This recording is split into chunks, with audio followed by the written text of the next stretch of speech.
You're now looking at the next phase of the University Bridge project. As you can see behind me, the cables were finally put up today.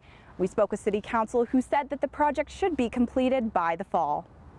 When the thief siphoned all of that gas last night, these were the real victims of the crime, the hundreds of animals that are housed here at the Spokane Humane Society.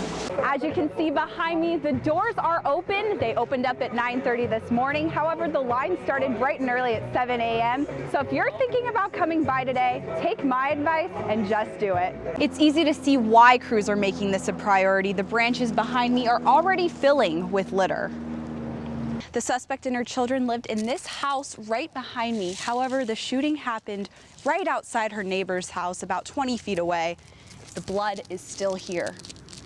These bags of donated pet food are more than just a good cause for animals, but they're part of something so much bigger, a reminder of a special girl named Rory. These court documents paint a brutal picture, stating that the victim was stabbed once through the heart. In 3 weeks, more than 800 students graduating from WSU will walk across the stage in Beasley Coliseum to finally get their diplomas.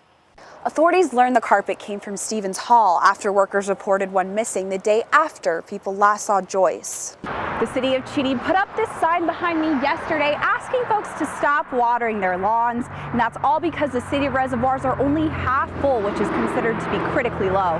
The folks we spoke with today say this all could have been prevented.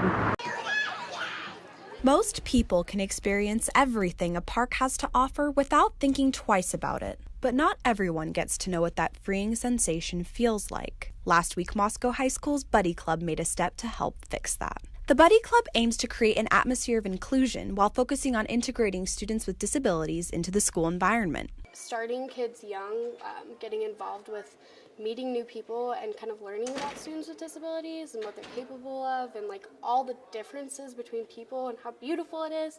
I think that is just really important. Last year, the club proposed the installation of the very first ice wing to Moscow's Parks and Recreation Department. The ice wing holds up to 2,000 pounds and allows anyone in a wheelchair to swing themselves independently. Once the city approved, the Buddy Club then raised and contributed $5,000 to the project, $2,000 more than its original goal. After making a very long journey all the way from Europe, the ice wing now stands proudly in the middle of East City Park in Moscow, Idaho. And on Thursday, members of the club finally saw all their hard work and dedication pay off with the ice wing's grand opening. 3, 2, 1.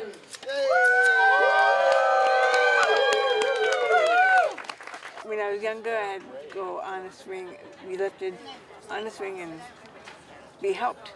I couldn't even swing because I'm paralyzed from the waist down. But to many, it means more than just a swing. I really appreciate the people involved. Reporting from Moscow, Idaho, Jasmine Durachi, Murrow News 8.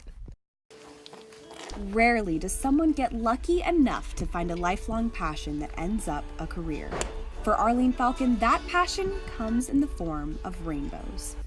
The colors are singing, and it's like they're just so, the collective colors do something different. It all started with the Grateful Dead concert in Eugene, Oregon, where she bought some cheap tie-dyed shirts for her kids. Soon after, her family learned how to make their own colorful shirts and gave them to all their friends.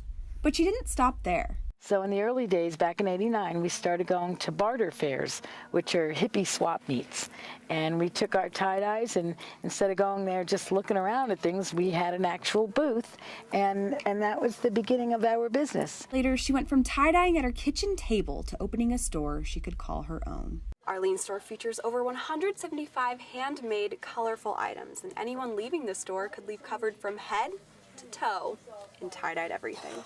Now, she finds her work recognized on a level she never dreamed possible. I get an email from Vogue UK, and I found out that they were trying to gather some clothing from me for a photo shoot that they were doing. Singers like Lorde and Justin Bieber, as well as supermodel Karlie Kloss, admired her work so much, they ordered their own pair of tie-dye jean overalls. And while she takes pride in that accomplishment, she knows she will always value the people she works with. Arlene is like my second mom. We are all very close. and we all love each other. As for what comes next, well, you'll just have to ask her. People say to me, well, what's your 5-year plan? I said, ask me in 5 years. Reporting from Moscow, Idaho, Jasmine Geraci, Murrow News 8.